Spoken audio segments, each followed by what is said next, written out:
5 guarantee ಕೊಡ್ತೀನಿ ಅಂತ ಹೇಳಿದ್ರು, ಬಂದರು.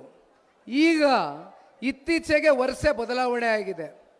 ಅವ್ರ ಪ್ರಣಾಳಿಕೆಯಲ್ಲೇ ಹೇಳ್ಕೊಂಡಂಥ ಮಾತು, ಅವ್ರು ಕೊಟ್ಟಂಥ ಕಾರ್ಯಕ್ರಮ ಬೊಗಳೆ ಭಾಷಣ, ಬರೀ ಭಾಷಣಕ್ಕೆ ಸೀಮಿತ ಆಯಿತು. 5 ಗ್ಯಾರಂಟಿ ಕೊಡ್ತೀವಿ, ಪ್ರತಿ ತಿಂಗಳು ಕೊಡ್ತೀವಿ, ಅದೆಂಥದ್ದು ಗೃಹಲಕ್ಷ್ಮಿ ಕೊಡ್ತೀವಿ, ಗೃಹಜ್ಯೋತಿ ಕೊಡ್ತೀವಿ, ಯುವನಿಧಿ ಕೊಡ್ತೀವಿ ಎಲ್ಲ ಕೂಡ ಹೇಳಿದರು. ಇತ್ತೀಚೆಗೆ ಇಲ್ಲಿ ಭಾಳ ಜನ ಸೋಷಿಯಲ್ ಮೀಡಿಯಾದ ತಾಲೂಕಿನ ನನ್ನ ಮುಖಂಡರುಗಳಿದ್ದೀರಿ. ನಮ್ಮ ರಾಜ್ಯದ ಉಪಮುಖ್ಯಮಂತ್ರಿಗಳು ಪೆನ್ನು ಪೇಪರ್ ನಾಯಕರು, ಪೆನ್ನು ಕೊಡಿ ಪೇಪರ್ ಕೊಡಿ ಅಂತ ಹೇಳಿದ್ರು. ಜನ ಪೆನ್ನು ಕೊಟ್ಟಾಯಿತು, ಪೇಪರು ಕೊಟ್ಟಾಯಿತು. ಅದು ಯಾತಕ್ಕೆ ಬಳಕೆ ಮಾಡ್ತಾ ಇದ್ದಾನೆ ಆ ಭಗವಂತನೇ ಬಲ್ಲ.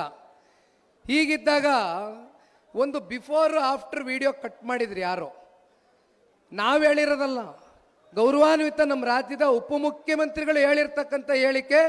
ಇದೇ ಥರ ಒಂದು ದೊಡ್ಡ ಸಾರ್ವಜನಿಕ ಬೃಹತ್ ಸಮಾವೇಶದಲ್ಲಿ ಚರ್ಚೆ ಮಾಡಿರ್ತಕ್ಕಂಥ ಮಾತು ಏನಂತ ಹೇಳ್ತಾರೆ, ಪ್ರತಿ ತಿಂಗಳು ಚಾಚು ತಪ್ಪದಿರ ನಾವು ಕೊಟ್ಟಂಥ ಮಾತನ್ನು ಉಳಿಸ್ಕೊಳ್ತೇವೆ, 2,000 ರೂಪಾಯಿ ನಮ್ಮ ಹೆಣ್ಮಕ್ಳು ಖಾತೆಗೆ ಜಮಾ ಮಾಡ್ತೇವೆ, ದುಡ್ಡನ್ನು ಎಲ್ಲ ಗ್ಯಾರಂಟಿಗಳು ಸಮರ್ಪಕವಾಗಿ ಪ್ರತಿ ತಿಂಗಳು ಕೊಡ್ತೇವೆ ಅಂತಕ್ಕಂಥದ್ದನ್ನ ಮಾನ್ಯ ಉಪಮುಖ್ಯಮಂತ್ರಿಗಳು ಹೇಳಿರ್ತಕ್ಕಂಥದ್ದು ಒಂದು ವಿಡಿಯೋ. ಕಟ್ ಮಾಡಿದರೆ 4-5 ತಿಂಗಳ ನಂತರ ನಾನು ಯಾವಾಗ ಹೇಳಿದೆ ಹಂಗೆ, ಜನದ ಮೇಲೆ ಈಗ ತೆರಿಗೆ ಹಾಕಿದ್ದೀವಿ, ಕುಡಿಯೋ ಗಾಳಿ ಸೇವಿಸೋ ಗಾಳಿಗೆ ಒಂದು ಬಿಟ್ಟು ಇನ್ನೆಲ್ಲದ್ರ ಮೇಲೂ ತೆರಿಗೆ ಬಡ್ದುಬಿಟ್ಟಿದ್ದೀವಿ ಜನಕ್ಕೆ.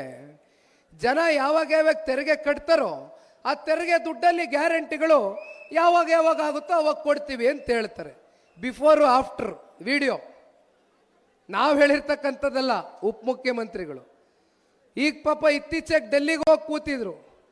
ಡೆಲ್ಲಿಗೆ ಯಾಕೆ ಹೋಗಿ ಕೂತಿದ್ರು?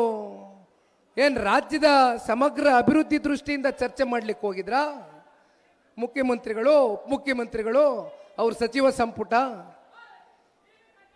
ಇಲ್ಲಿ ಏನಾಗಿದೆ ಅಂದರೆ,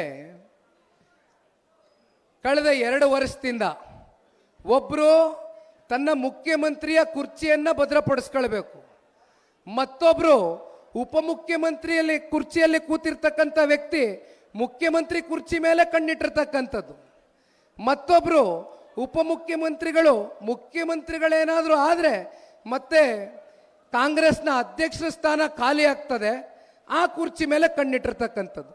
ಒಟ್ಟಾರೆಯಾಗಿ ಎಲ್ಲರೂ ಸೇರಿ ಬರೀ ಕುರ್ಚಿ ಮೇಲೆ ಕಣ್ಣಿಟ್ಟವ್ರು ಬಿಟ್ರೆ ಈ ರಾಜ್ಯದ ಸಮಗ್ರ ಅಭಿವೃದ್ಧಿಯ ದೃಷ್ಟಿಯಿಂದ ಯಾರು ಕೂಡ ಕಿಂಚಿತ್ತು ಚಿಂತನೆ ಮಾಡ್ತಾ ಇರ್ತಕ್ಕಂಥದ್ದು ಈ ಸರ್ಕಾರದಲ್ಲಿ ನಾವು ನೋಡ್ತಾ ಇಲ್ಲ.